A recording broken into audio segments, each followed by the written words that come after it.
Another day, another Power Wheels build. Today I'm going to start chopping up these plastics.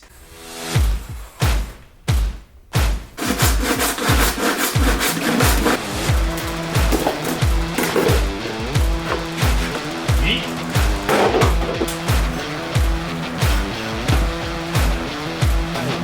I've done some chopping because we need to move this fender opening thing back to here. Luckily, Walmart screwed up and we ended up with two of these things. I can cut pieces out of that body and add them into this one and see if I can get better at plastic welding. It's probably one of my least favorite things to do, but you know, gotta get some practice somehow.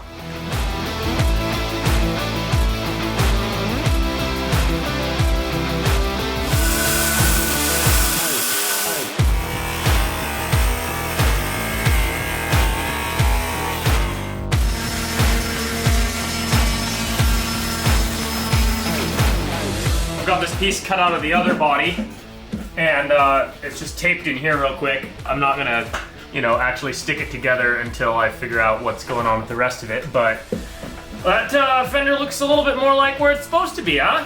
Now I have to figure out the back half of it, which this is what was there, but this swoopy thing doesn't really line up with anything back here. So I'm actually gonna take this piece, which is what was here, out of the other side and see, essentially, if I turn it around and do something like that.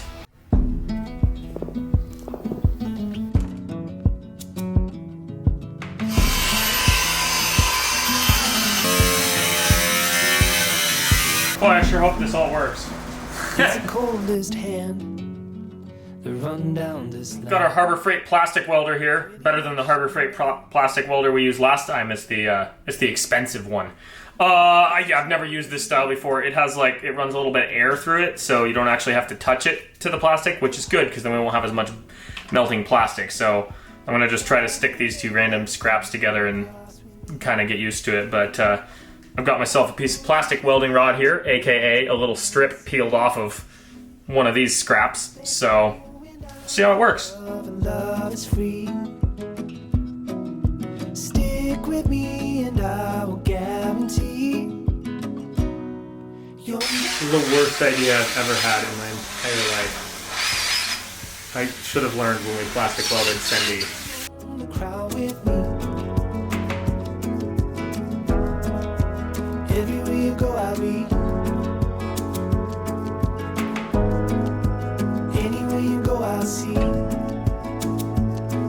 You're never lost alone, the crowd with me.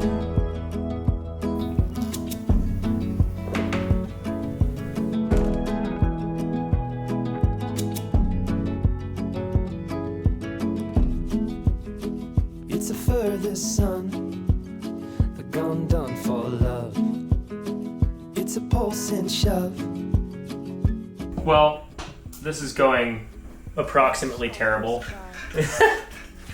Plastic welding is not my skill, but I don't know. I figured out a slightly better technique to get a little bit better of a finish. This part in here, sand it down a little bit, that wouldn't look terrible. But the problem is, all it would take to knock this panel off is a couple of mice sitting here on the tire and sneezing at it. So, yeah. Less than ideal. Never lost alone, the crowd with me. Everywhere you go, I'll be. Anywhere you go, I'll see. I've entirely given up on the plastic welding. The epoxy works better, is a stronger bond, it's easier to use, and also, even though it's the wrong color, it still looks better. Way better. I don't know why I ever tried the plastic welding, but this is better by a lot.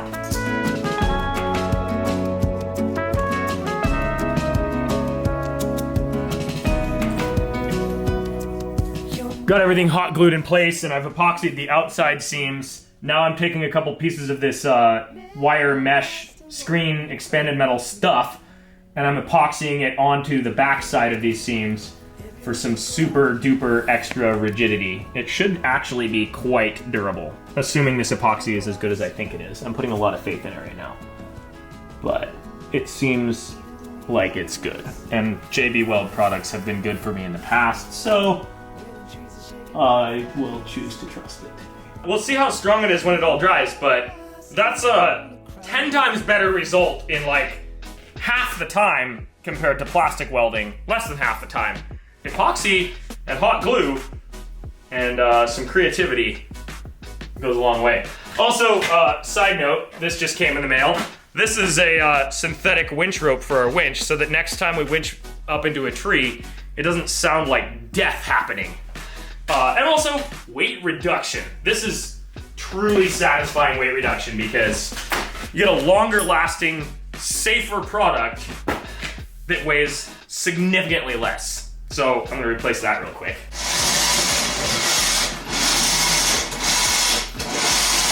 Oh, that's yummy.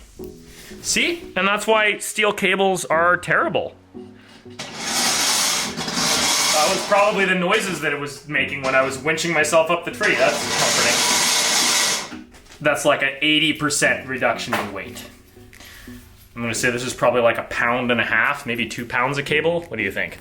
More than a pound. Yeah. For sure. But more importantly, this just looks better, sounds better, and it's safer because it won't like impale your fingers with slices of metal. And it also, if it breaks, it has way less inertia, so it doesn't like cut you in half. So there's that. Those are good things.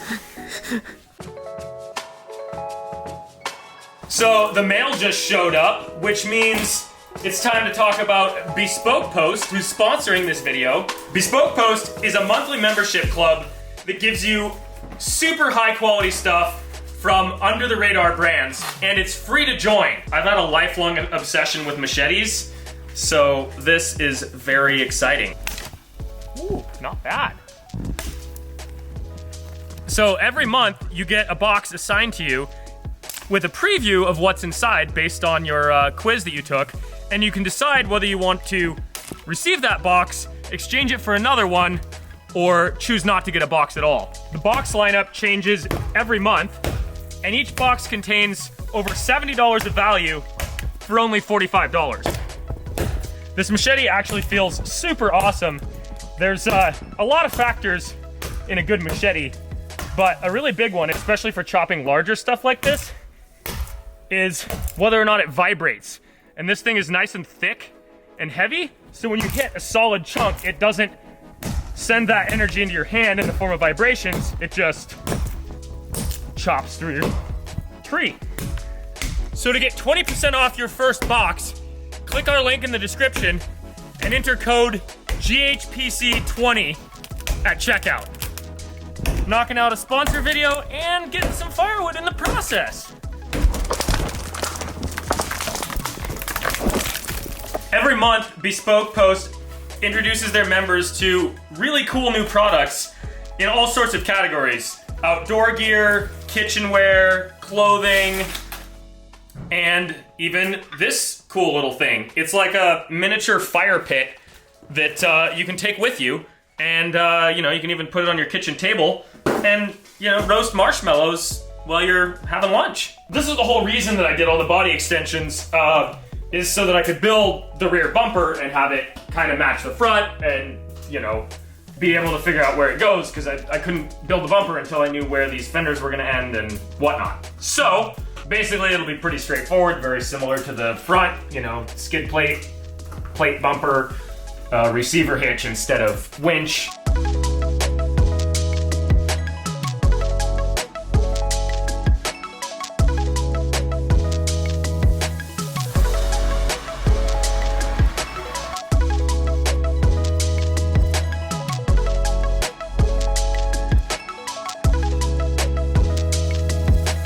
Steven and I have been solving Rubik's Cubes at night, and this is where that comes in handy, a little bit. We gotta figure out how to make this three-dimensional shape turn into a flat shape, and then back into a three-dimensional one. It's actually not the same at all, but it is the same part of your brain, so, that's something. Useful skills.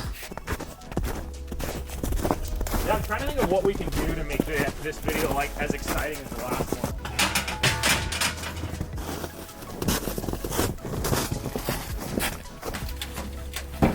So, you may think that I'm working late into the night here because it's dark. Nope, it's like 4 o'clock. It just gets dark super early this time of year.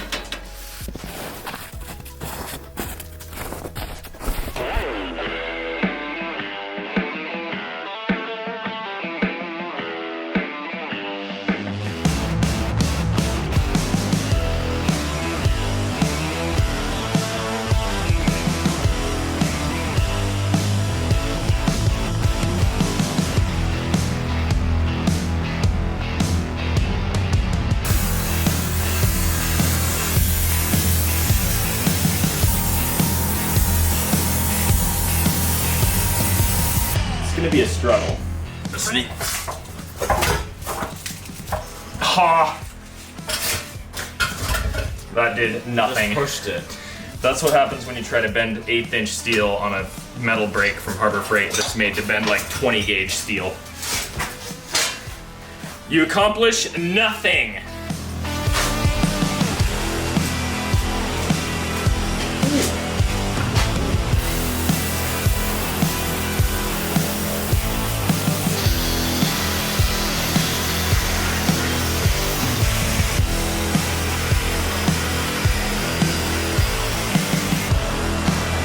So what I'm doing here is making just a giant lever with a slot in it so I can slide it all the way over that and bend it down a little bit at a time, but it needs to be just a little bit wider of a slot.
Satisfying. Look at that fit.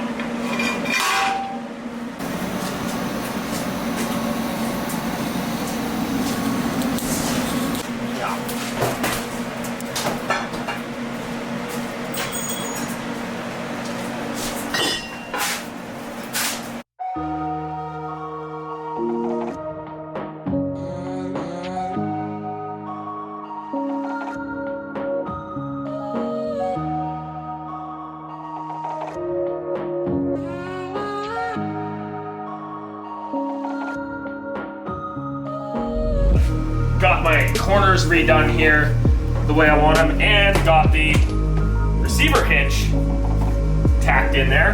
So I'm going to tack it back in place here at the bottom, and then keep going on the rest of it.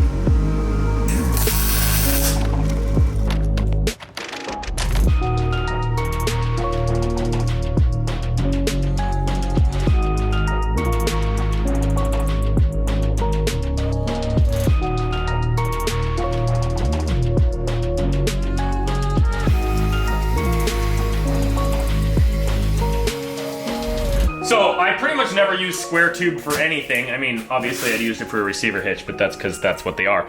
I never use it for anything in the chassis because I don't like the way it looks. It looks, I don't know, less elegant or something. But in this case, it's gonna make a lot of sense. This is a little bar that's gonna go across here that I was just talking about. And the reason it makes more sense is because it's flat on one side to weld to this for, you know, the aforementioned strength. So I will sacrifice my aesthetic tendencies in this case because it just will be stronger for what I'm using it for. It is kind of fun when you notch square tube with a round hole saw. You end up with really interesting little pieces of stuff. It looks like a Rubik's Cube. Everything looks like a Rubik's Cube to me because I've been trying to solve a Rubik's Cube every night for like a week. Not a normal one either, a really weird one. It's special, like Ethan.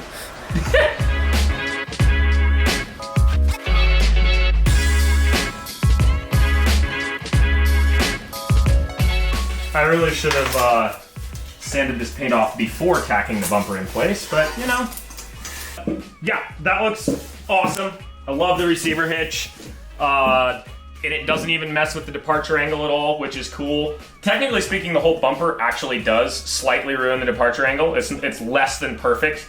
It used to be a perfect departure angle. Now it's like off by a degree or two, but who cares? There's no situation where that's gonna matter. Also, wheelie bar. If you did a wheelie on pavement, this point would hit first and make nice sparks.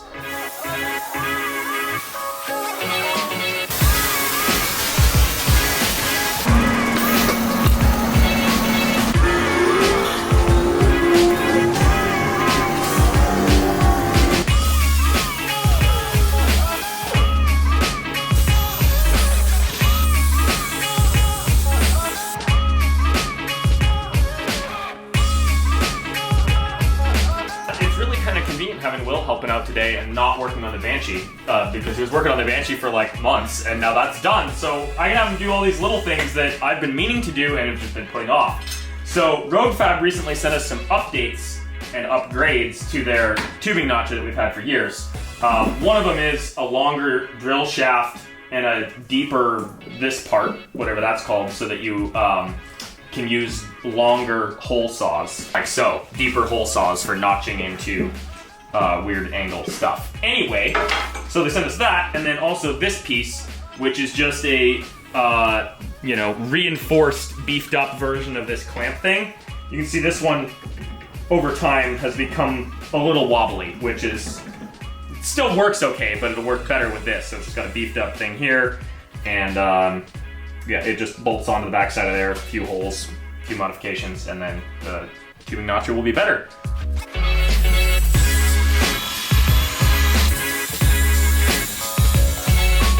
This rear bumper is almost done. There's a little more, you know, I gotta fill in a few little holes and sand it down. That'll happen later, but for the finishing touch on it, we need some giant D-rings, obviously, right? Oh, yeah. Yeah. Yup. Both directions, and then weld it, and then measure it. That's how I like to do things. Now, from there to there, 4 7/8. From there to there, ha! 4 7/8.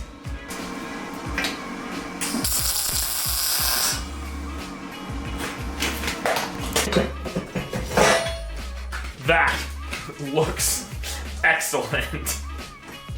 It also makes for a great spot to climb up and jump in this thing. So we found out the easiest way to get in is through the roof hole. I don't even know how much travel we have in the rear. Actually, I'm gonna kind of get a rough idea right now, measure it, but we have a lot of travel. So 10 inches of tire clearance is full droop, basically. And then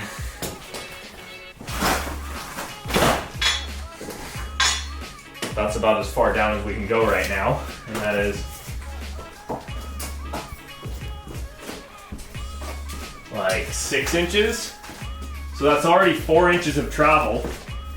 And we're gonna like kind of math the rest of it because you can see how much travel I have left on the shock.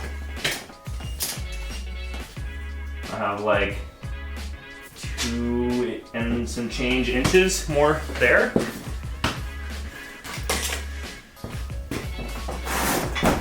And then we can see how much we traveled.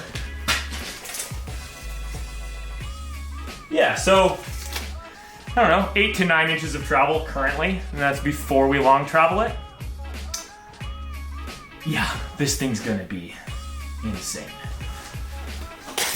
probably gonna have like, I'm gonna guess at least 12 inches of wheel travel on each tire.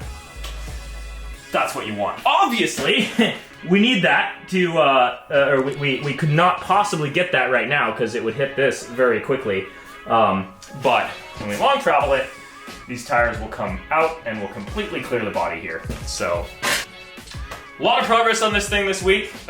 Did the body extensions. Obviously they look like crap, but I'll worry about that later when I get some more better products for filling in the ugliness and making it stick. That epoxy I was using on the other side kind of worked, but it didn't stick as well as I was hoping, so we'll get some more products to figure that out. But yeah, we've got a rear bumper and a trailer hitch and D-rings, and it looks beastly. So I'd call that a win. Will got a bunch of little reinforcement bars made while I was working on the bumper. Some of them you can see in there. So, you know, we've got this bar, that bar. Oh, and a couple of them right here that tie, these bars tie the sides of this roll cage part here into the seat mounts for extra strength on both of them. And they also make a great place to stand when you're hopping in and out of it through the roof. So, yeah, for the next episode on this thing, I'm gonna order up some tubing and make an exhaust pipe, because that's one of the major things that's stopping us from test starting this thing for funsies. Pipes, gas tanks, or gas tank, depending on how I do it, singular or plural.